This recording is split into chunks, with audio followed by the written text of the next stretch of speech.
네, 안녕하세요. 식사는 하셨나요? 네, 오늘도 저만의 여정을 만들면서 쿠팡보다는 다른 이야기를 더 많이 하겠지만 말하며 배달하는 낭짱입니다.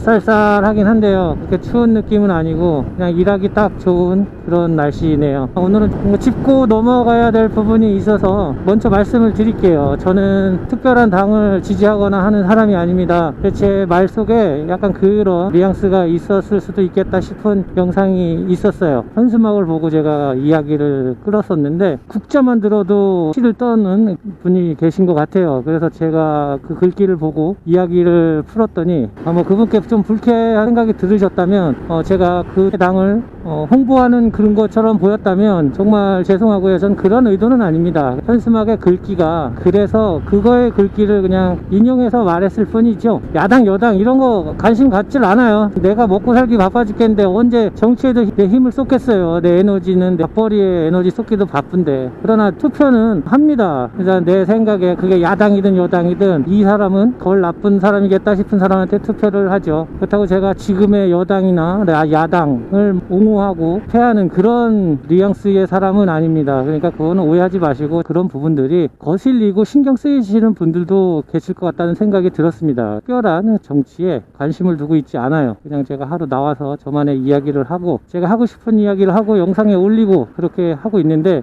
그냥 댓글을 안 볼 수가 없죠. 저에게 주시는 답이니까. 그래서 그런 답들을 또 제가 답글을 못 알아들여도 이렇게 말로 연결해서 또 말씀드리고 하는 건데 그런 특별한 오해가 있으셨다면 그런 분들은 조금 이해를 해 주시고 제 마음은 그렇다라는 거 그거 한번 알려드리고 싶습니다. 좀 있으니까 또 구정이더라고요. 전 웬만하면 추석이든 명절이든 잘 안 쉬었어요. 그날이 대목이니까요. 그래서 안 쉬었는데 이번 구정 때는 좀 다녀와야 될 곳이 있어서 제가 이번에는 구정 때 일을 못할 것 같아요. 구정 하루를. 그러다 보니까 오늘부터 더 열심히 구정날 못할 못까지 일을 좀 더 해야 될 것 같아요. 제가 돈을 쫓아다니지 말자고 얘기는 했는데 어쨌든 제가 구정날 안 쉬면 그렇게 하지 않아도 되는데 일단 갔다 와야 되는 상황이라서 일단 오늘부터는 구정 전날까지 새벽까지 돌 것 같고요.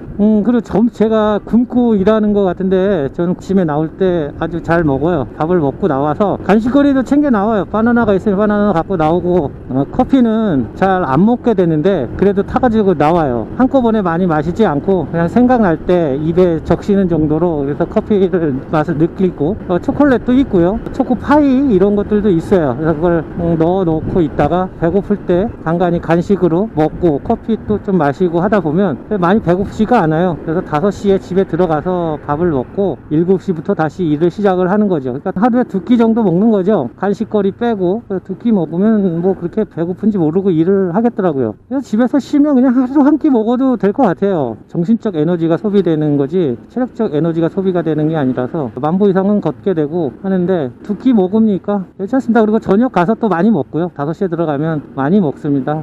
총 칼로리로 보면 하루 소비하는 칼로리에 하고 있는 것 같습니다. 그게 궁금해 하신 것 같아서 한번 말씀드렸습니다.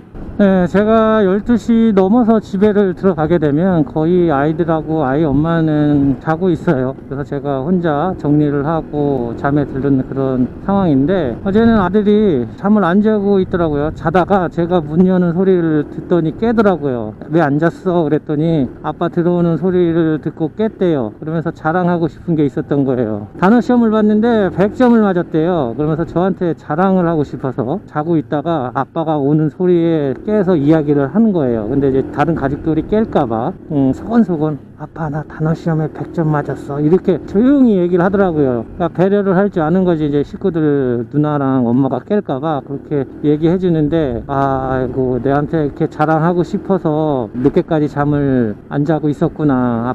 아빠 볼 시간이 그렇게 없었구나 하는 그 짠한 마음과 100점을 맞았다라는 그 뿌듯함, 우리 아이가 잘 하고 있구나라는 뿌듯함, 그리고 엄마가 깰까봐 소곤소곤 얘기하는 그런 배려 있는 생각도 하는구나 하면서 참 기특하다는 생각을 들었어요. 그래서 너무 기분이 좋았어요. 100점 맞았다는 소리를 듣는 순간 12시에 들어가면 그렇게 피곤하고 배달 일을 14시간을 하는데 근데 그 얘기를 듣는데 피로가 싹 풀리더라고요. 그래서 우리 아들 잘했어. 역시 멋져. 우리 아들은 최고야. 그러면서 칭찬을 해줬어요. 그래 놓고 이제 얼른 들어가서 자.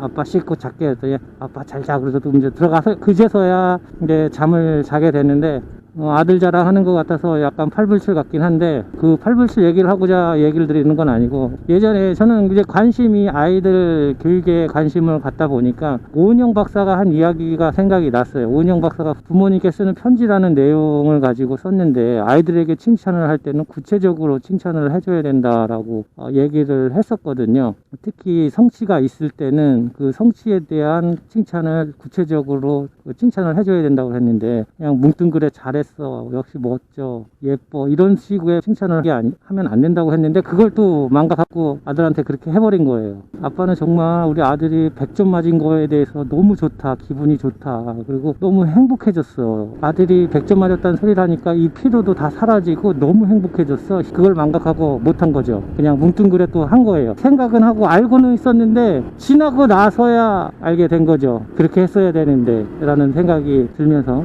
다시 한번 얘기를 해줬어요. 아들, 엄마랑 누나 깰까봐 소근소근 얘기를 해줬는데 배려하는 마음 같아서 이제 많이 컸구나 라는 생각을 했고, 그리고 100점 맞은 거 정말 아빠 기분 좋아, 행복해졌어 라고 해줬어요. 정말 잘했어, 100점 맞은 거. 그리고 나왔거든요. 또 이게 쿠팡이 중랑구로 오니까 벌써 구리 이쪽으로 오면 한 번씩은 한번 접어보는 것 같아요. 구리 시민공원 쪽. 와, 근데 여기 중화역에서 구리 시민공원 쪽까지 가라는 콜은 너무 심한 거죠. 그러니까 이쪽에 오면 거절을 했는데 한 번씩은 주네요. 그리고 뭐 또 주면 또 거절해야죠. 너무 멀어 진짜 구리는. 그 쿠팡이 여러 번 거절을 하게 되면 콜사를 시켜버리는 페널티를 주는데, 일반 쿠팡 타면서 한 달에 1000몇 콜을 이상 타게 되면 이건 그냥 쿠팡 기사예요. 쿠팡에서만 탄다고 봐야 돼요. 또 들어오는데 한번 볼게요. 구리 시민공원까지 가는 게 6,600원이었는데 지금 3,200원이어도 이 근처에서 타는 게 저는 더 나은 것 같아서 이거는 받았어요. 그러니까 이 페널티는 주는데 1000몇 콜씩 탄다는 거는 쿠팡에서 거의 직원처럼 일을 하고 있다라는 거죠. 플러스에 안 들어가고 있을 뿐이지, 일반 배달하면서 쿠팡을 1000몇 콜 탄다는 게, 그거는 절대 다른 콜을 타면서 1000몇 콜을 못 타요. 그랬으면 페널티만 줄 게 아니라 베네핏도 줘야지. 그런 게 없는 것 같아요. 그냥 얄미워요. 어떨 때 보면 또 투덜댄다. 아유. 그러니까 이 칭찬을 할 때 뭉뚱그려서 칭찬을 하는 것보다, 그러니까 뭘 구체적으로 이야기를 하면서 그 성취에 대한 칭찬을 하는 게 저는 섬세한 언어인 것 같아요. 이렇게 섬세한 언어를 사용을 해야 된다는 것은 알고 있어요. 아이와 부모와의 관계에서든 부부와의 관계에서든 나와 타인과 그 사회생활을 하면서 타인에게도 섬세한 언어를 사용해주면 좋다는 건 알고 있는데, 솔직히 그게 쉽진 않아요. 입에 잘 붙지도 않고. 근데 그걸 노력해서 해야죠. 저도 실천이 제일 어려운 거니까. 생각만 하면 그게 생각에서 끝나는 건데, 실천을 해야 뭔가가 돌아오니까 연습을 하고 습관이 되도록 계속 언어를 연습해야 되는데, 저 이웃에는 있어요. 그렇게 사용하시는 분들이 좋으신 분들인데, 제가 이사를 가게 되면 그분들과의 만남이 뭐 거리적으로는 멀어지는 거겠죠. 마음은 그렇지 않아도 어쨌든 그런 이웃이 계신데, 사회생활을 하든 누구를 뭐 친한 사람을 만나든 대화를 하다 보면 기분이 좋아지는 사람들이 있어요. 저도 그런 사람이 되고 싶은데 그건 어쩔지 모르겠지만, 어쨌든 그렇게 대화를 하면 할수록 좋아지는 사람들을 보면 공통점이 친절하다는 거예요. 대화를 하는 상대를 섬세하게 바라봐주고 구체적인 언어로 아름답게 말을 해주는 그런 사람들이 정말 말을 하다 보면 내 기분이 좋아지는 거죠. 그런 사람들하고의 관계가 나빠질래야 나빠질 수가 없는 거죠. 좋은 관계로 유지될 수밖에 없는데, 그것이 내가 잘하는 게 아니라 상대가 그렇게 하다 보니까 그 사람들을 좋아할 수밖에 없더라고요. 저한테 특별히 무엇을 해주거나 그런 건 없지만 그냥 좋은 사람들이라고 생각이 드는 방법이 딱 그거더라고요. 뭐 제가 아마 저뿐만이 아니라 대부분 부부 관계가 제일 친한 관계이면서 뭐 내 속을 다 보여주고 해도 또 모를 사람이 부부 관계이고 그런 관계예요. 근데 부부끼리 너무 친하다는 이유로 이야기를 할 때 제일 쉽게 이야기를 하는 것 같아요. 뭐 섬세한 언어를 사용을 해야 됨에도 불구하고, 그런 사이임에도 불구하고 사랑해서 만난 사이잖아요. 이게 하다 보면 그렇게 말하기가 어렵더라고요. 뭐 예를 들면 아이 엄마랑 오랜만에 점심을 먹으러 이제 나가려고 준비를 하죠. 저도 씻고 아이 엄마도 옷을 입고 하는데 못 보던 옷이에요. 여태 같이 살면서 한 번도 못 본 옷이야. 새로 샀다라는 거죠, 그 옷을. 이제 지금 그 얘기를 하면 안 되는데 대뜸 얘기를 하죠. 또 샀어. 옷을 또 샀어, 이렇게 얘기를 하게 되는 거죠. 그러면 기분 좋아서 준비하던 아이 엄마의 기분이 사라지는 거예요. 그 기분이 망친 거죠, 한마디로. 얼마인데 또 샀어 그걸. 이렇게 버리니까. 근데 그 말 하기 전에 다른 말을 했었어야죠. 처음 보는 옷인데 잘 어울리네, 이쁘다. 이렇게 얘기를 해주면 좋잖아요. 나 이렇게 얘기해야 되는 걸 알아요. 아는데 그렇게 얘기를 안 하고 또 샀어, 이 얘기를 하니까 알면서도 실천을 못하는 그런 관계가 돼버린 거잖아요. 아마 제가 그렇게 얘기했다면 우리 아이 엄마가 참 좋아했을 거예요. 참 처음 보는 옷인데 잘 어울리네, 이쁘다, 이렇게 했을 때 참 좋아했을 것 같은데 그렇게 말 못한 게 지금에 와서 후회해봐요. 뭐 다음에 그렇게 얘기하면 되겠죠. 뭐 데이트를 다녀와서도 계속 마음에 쓰이죠. 그 옷을, 저 옷을 또 샀어. 요즘에 지금 돈 아껴야 된다는데 저 옷을 또 사가지고, 그런 마음은 들지만 갔다 와서 오늘 데이트해서 너무 재밌었다, 이렇게 그냥 얘기하는 것보다는 당신이 입은 옷은 그곳에서 갈비 먹기엔 좀 아까운 옷이었는데 그래도 갈비밖에 못 먹어서 좀 미안하다. 근데 당신 옷을 입고 들어가니까 그 갈비집이 엄청 화사해지더라. 당신하고 참 잘 어울리는 색인 것 같아. 야, 엄청 화사하더라. 딱 이렇게 얘기를 해버리면 얼마나 좋겠어요. 듣는 우리 아이 엄마가 이 사람이 뭘 잘못 먹었나 싶은 생각을 할 수도 있을 거예요. 근데 그렇게 얘기할 수 있는데 이게 잘 입에 잘 안 붙지만 이제 해야죠. 그렇게 얘기를 하고, 아마 그렇게 얘기를 했으면 그 사람은 이제 그 옷을 입을 때마다 우리 아이 엄마가 화사해진 얼굴을 자기 거울로 보겠죠. 항상 느끼겠죠. 얘가 그냥 야, 또 샀냐? 그 비싸게 또 줬어? 얼마 주고 샀어? 그랬으면 이제 그 옷을 입을 때마다 이걸 또 샀냐고 욕이나 먹고 샀네, 이렇겠지만 다르게 얘기하면 어우 진짜 화사하네, 이렇게 생각이 들 것 같아요. 옷 사는데 돈 들고 고기 먹는데 돈 들었어도 우리 아이 엄마에게 한 말을 할 때는 그 사람 기분 좋고 다 해줬는데, 그리고 분위기 망치지 않고 했는데 돈 한 푼 안 들었어요. 섬세한 언어를 좀 써야 되겠다 싶은 생각이 많이 드네요. 여태 뒤돌아보니까 그런 섬세한 언어를 많이 사용 못했던 것 같아요.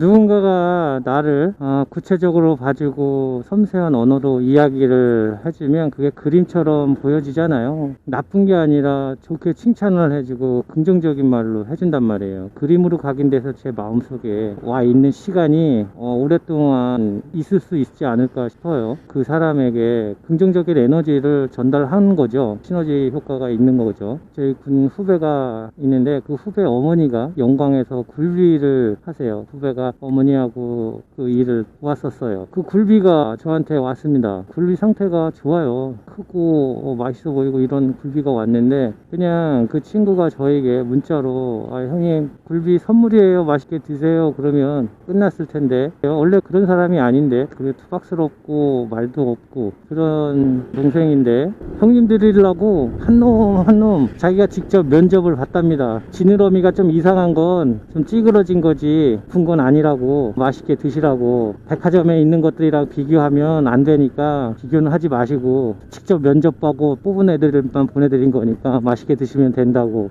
자기도 납품을 해야 먹고 사니까 저한테 그걸 보냈더라고요. 근데 그냥 잘 드세요 그랬어도 되게 잘 먹었을 텐데, 그 군 후배가 그렇게 보냈을 때 그 내용을 읽는 순간 스토리가 생기잖아요. 그 후배가 어떻게 했구나 라는 생각이 제 머리에 떠오르는 거죠. 이렇게 했겠구나. 근데 그 생각을 하면서 그 굴비를 보는데 벌써 구워서 밥을 한 그릇 먹은 그런 기분이에요. 먹지도 않았는데 배가 불러 굴비가 기가 막힌 거죠. 이렇게까지 나한테 섬세하게 해서 주는구나.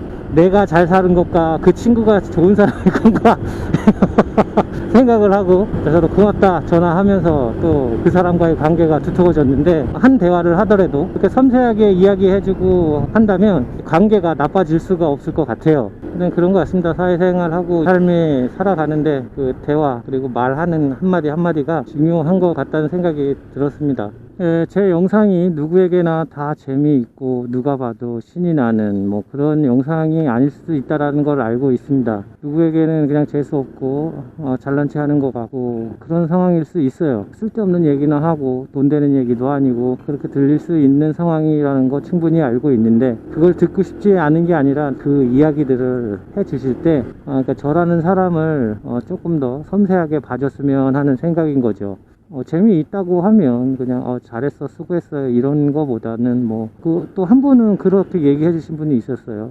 뭐 비 오는 날 엄마 이야기를 하면서 말씀을 해 주셨는데 내 어머니를 생각하면서 눈물이 났었다 뭐 이렇게 저한테 답글로 써주신 분도 계세요. 그게 저에 대해서 제 내용에 대해서 구체적으로 이야기를 하면서 그 그림이 저한테 그려지고 그 내용이 아직도 생각이 나는 거죠. 그분이 생각이 나고 그렇게 이야기를 해 주실 때 그렇게 구체적인 섬세한 언어로 이야기를 해 주셨으면 좋겠고, 한마디 쓴 말을 하고 싶어도 어떤 뭘 하니까 이 사람이 못 쓸 사람이네로 만들지 마시고 이러면 좋았는데 이렇게 이걸 하니까 좀 아닌 모습이더라, 나하고는 좀 그렇더라 하면 저도 또한 그걸 받아들이면서 그렇겠구나 라는 생각을 할 수 있는데, 그냥 단면적인 이거 아니면 이거야 라는 그 생각으로 그냥 해버리시니까 못 쓸 사람 되고 내 스스로도 내가 뭘 못 쓸 사람 같긴 마음이 들기도 하고 하는 생각이 들어서 그냥 한번 말씀드려 보고요. 예전에 그런 경험도 있어요. 은행이 한참 떨어져 있을 때 배달을 하다 보면 은행을 신발에 밟을 때가 있어요. 픽업을 하거나 할 때 은행 냄새가 익을 때 보면 약 시골에서 나는 그런 냄새잖아요. 누구도 그게 똥 냄새가 아니라 은행 냄새라는 건 알죠. 그런 상황인데 엘리베이터를 같이 탔어요. 아이랑 아이 엄마하고 같이 탔는데 갑자기 아이가 똥 냄새 이러는 거죠. 근데 그게 이제 제 신발에서 나는 냄새인 거죠. 근데 엄마는 알죠. 이게 은행 냄새고 이 아저씨한테 나는 냄새라는 걸 알아서 우리 아이가 이렇게 얘기하면 안 되는데 라는 그 표정이 딱 보여요.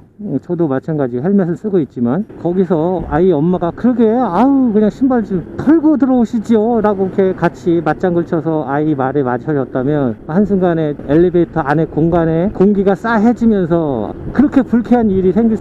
그런데 아이 엄마도 이렇게 얘기하면 실수지라는 느낌의 얼굴 표정을 저도 읽었고, 거기서 제가 아무 말 하지 않고 괜찮습니다 라는 눈인사로 한번 해도 그냥 그 상황은 끝이 납니다. 제가 얘기를 했어요. 아이고 우리 꼬마기 코가 아주 예민하네. 그 얘기도 그냥 똑 부러지게 말도 잘하네. 잘했어. 자기 의견을 참 말 잘하네. 어머니는 똑똑하고 똑 부러진 아이를 가지셨네요. 행복하시겠어요. 웃음을 보였더니 그 아줌마도 이렇게 웃으면서 이렇게 인사를 했는데, 그냥 영혼 없이 얘기를 했다 그러면 자기를 비아냥거리듯이 한다는 오해를 할 수 있는데, 저는 그렇지 않았어요. 정말 이 상황을 조금 부드럽게 지나가보자, 눈웃음으로 괜찮아 이렇게 할 수도 있는데 그런 마음을 가지고 했기 때문에 그게 통한 거죠. 엄마한테도 아이 칭찬을 하면서도 의견을 얘기한 거죠. 아저씨가 은행을 밟아서 냄새가 났네. 다음엔 좀 은행 좀 털고 들어와야겠어. 이제 이런 식으로 얘기를 하니까 이 나쁜 상황으로 갈 게 좋은 상황으로 해결이 되면서, 배달을 하시는 분들이 대부분 사람들의 이미지가 있잖아요. 배달하는 사람들의 이미지, 딱 그 이미지는 아니구나 라는 생각을 할 수도 있겠다 라는 생각이 들면서 잘했다 했었었는데, 저도 그렇게는 잘 못하지만 섬세하게 봐주고 한다는 것이 결코 나쁜 것만은 아닌 것 같아요. 살아가면서 필요한 부분인 것 같아요. 저도 그렇게 살아가야 되겠다 생각을 하지만 이게 자라나고 있는 우리 아이들도 공부를 잘하고 뭘 잘해도 그런 부분에서는 내가 지도를 해야 되겠다 라는 생각을 하게 되네요. 그런 말들은 내가 영혼을 담지 않으면 금방 상대방이 알아차릴 수밖에 없어요. 영혼 없는 말들이 있잖아요. 똑똑한 자식 두셔서 좋으시겠어요. 이게 아니구나 라는 거를 아마 느끼셨을 거예요. 그런 말들은 상대방의 이게 진심인지 비아냥거리는 건지를 금방 알아차릴 수 있단 말이에요. 어머니가 내가 비아냥거리는 건 아니구나. 그 다음은 뭐 부모님께서 돌아가셔서 아이에게 어떠한 교육을 지도를 하셨는지 그거는 다음 문제고, 들어가서 또 부모님께서 아이고 잘했어 아저씨께서 봤지, 금방 봤지 너가 얘기하니까 엄청 좋아하시지, 그렇게 똑 부러지게 얘기하는 거야. 똥냄새 나면 똥냄새 난다고 얘기하고 아주 그냥 남한테 똑 부러지게 얘기해야 된다, 이렇게 교육을 얘기를 했다 그러면 뭐 할 수 없는 거죠. 그러나 이제 대부분의 부모님께서는 그렇겠죠. 그렇게 냄새가 나도 그건 은행 냄새였고 은행 냄새가 똥 냄새랑 좀 비슷했다. 근데 그 아저씨가 그걸 밟은 것 같으니 나더라도 좀 소리내서 얘기하지 않는 게 예의야 라면서 가르치고 하셨겠죠. 분명히 그렇게 하셨을 텐데 전자처럼 했다 그러면 저는 달을 가르치고 있는데 제 손가락 끝만 보고 달을 안 보는 그런 상황이 돼버리는 거죠. 저는 뭐 하루 종일 이렇게 이야기를 하다 또 안 하다, 이야기를 하다 안 하다, 이렇게 많은 얘기들을 혼자서 합니다. 누가 보면 아마 좀 정신 빠진 사람처럼 볼 수도 있어요. 근데 그냥 그렇게 중얼중얼 얘기를 해요, 혼자서. 이야기를 많이 하다 보니까 어떨 때는 이 얘기를 저 얘기를 했나, 이 얘기를 했나, 뭐 헷갈릴 때도 있고요. 이런저런 얘기도 막 섞여 있고 하는 상황도 벌어지고 하는데, 뭐 그런 거 좀 이해해 주시고 그냥 재밌으면 재미있게만 봐주시고, 재미없으면 스킵 하시면 될 것 같아요. 옛날에 할리우드 영화배우 얘기 한번 할까요? 할리우드 영화배우, 유명한 영화배우들도 그들이 돈이 많아서 유명한 영화 감독이 된 건 아니에요. 그 사람들은 시나리오를 가지고 있었죠. 시나리오를 가지고 이걸 영화로 만들어서 보여줘야 대박이 나고 유명한 영화 감독이 되는 건데요. 이 영화 감독은 제가 로봇이 나오고 AI가 나와도 직업군에서 좀 더 머무를 수 있을 것 같은 영화 감독이 직업이 있다고 말씀드렸었는데, 어쨌든 그 영화 감독자들이 말을 사이에서 나왔던 말이 엘리베이터 스피치라고, 엘리베이터 안에서 이야기하는 그 상황인데요. 그 감독들은 좋은 시나리오를 갖고는 있는데 투자자가 없으면 그걸 영화로 만들 수가 없는 거예요. 내가 돈이 정말 많지 않으면. 그래서 이 시나리오를 갖고 있었는데 엘리베이터를 탔는데 정말 투자자를 만나게 된 거예요. 갑자기 돈 많은 투자자를 만나서 자기 시나리오에 대해서 얘기를 해야 되는 거죠. 그래서 이 엘리베이터를, 지금은 뭐 높은 건물들이 많으니까 그 시간이 대략 더 오래 걸릴 수도 있는데, 예전에는 한 60초 정도 걸렸다고 해요. 엘리베이터를 타고 내리는 그 시간이. 그래서 그 안에서 자기의 시나리오에 대해서 이야기를 하는 거죠, 투자자한테. 그래서 그 투자자가 투자자의 마음을 사로잡을 수 있는 말을 해야 된다고 해서 그 영화 감독 사이에서 번진 말이 엘리베이터 스피치라고, 그 정도로 자기의 말을 임팩트 있게 전달하고 해야 된다는 그런 의미인데, 전 하루 종일 이야기하다 보면 그게 임팩트 있게 얘기를 하는 거는 없어요. 그냥 뭐 이런저런 중얼하다가 제가 집으로 돌아가서 이 말은 좋겠다 싶은 그런 것들을 걸러서 그냥 30분 정도 되는 그 분량으로 영상을 만들어서 올려놓고 하는 건데요. 핵심 있게 말하는 것은 살아가면서 사회생활을 하면서도 다 필요한 것 같은데요. 제가 하고 싶은 이야기를 다 하죠. 저는 하루 종일 일을 하면서 돌아다니면서, 그러다 보니까 중구난방 뭐 아무 말이나 막 하게 돼요. 그런데 그걸 걸러내니까 이렇게 영상이 나오는 거지. 핵심적으로 말하기 위해서 핵심은 내가 하고 싶은 이야기를 다 하는 게 아니라 할 말만 하는 거죠. 회사를 다녔거나 했으면 어떤 자기 성과에 대한 결과 보고라든지 해야 될 일들에 대한 기획에 대한 계획 보고를 한다든지 할 텐데, 그때 보면 그 결재권자들이 있어요. 그 사람들이 이 보고 받는 게 정말 스트레스 중에 하나라고 하더라고요. 그러니까 무엇인가를 선택하는 것, 그러니까 내가 선택해서 결제를 낸다는 게, 선택해야 된다는 그 부분이 되게 스트레스 받는 일이라고 하더라고요. 그러니까 핵심적인 이야기들을 하나하나 보면서 내가 선택하고 그거를 채택을 해야 되는데, 이 보고서 올라오는 거 보면 그렇지 않은 그런 보고서들이 있잖아요. 뭔 내용을 하고 있는 건지도 모르는 그럴 때가 있으면 이제 그 결재권자들이 이제 그렇게 화를 내는 거죠. 스트레스도 받는 상황인데 이게 지금 뭘 얘기를 해서 뭘 보고를 한 거고 뭘 선택해달라고 하는 건지 모르는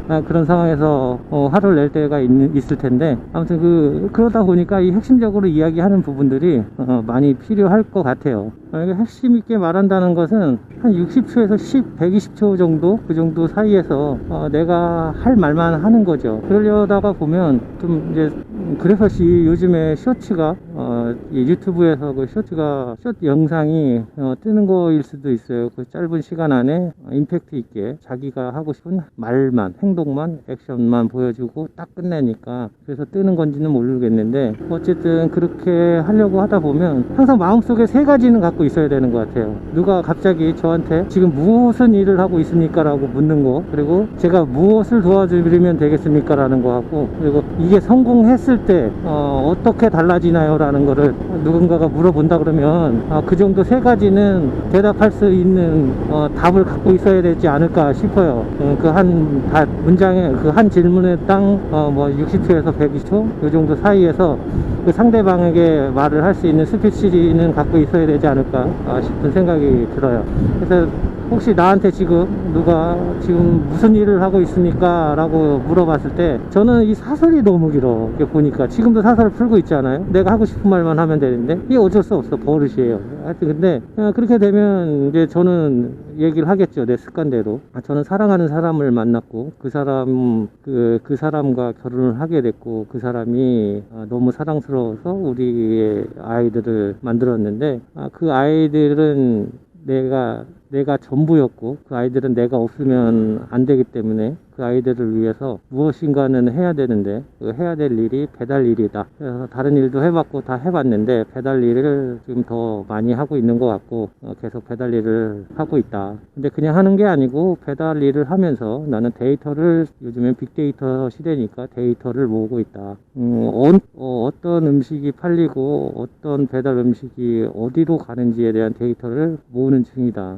남들은 어떤 음식점이 잘 되는지를 파악할 수도 있는데 저는 어떤 음식이 어느 지역으로 배달이 되는지를 파악하고 있다. 그래서 그 데이터를 모으고 있는 중이다. 이렇게 뭐 대답을 할 수 있겠죠. 그럼 그 사람이 그럼 제가 뭘 도와드릴까요? 라고 물어봤다고 치면 나는 지금 쿠팡 일을 하고 있는데 쿠팡에 있는 데이터는 뭐 내가 한 사람으로서 나의 데이터는 모을 수 있지만 다른 플랫폼에 있는 데이터들은 내가 모을 수가 없다. 그럴 시간도 없고 그러기에는 너무 시간이 너무 오래 걸리고 하니 당신이 다른 플랫폼에서도 어떤 음식이 어디로 많이 배달이 되고 어떤 지역에서는 어떤 게 많이 팔리고 어떤 지역에서 어떤 음식이 어디로 배달되는지 어느 지역으로 배달되는지를 파악해주고 계절별로 월별로 요일별로 시간대별로 이걸 분리해서 데이터화 해주면 나한테 큰 도움이 될 수 있을 것 같다 라고 말할 수 있는 거죠. 그걸 나한테 도와달라. 그러면 그렇게 해주면 뭐가 달라집니까? 라고 또 나한테 물어보게 된다 그러면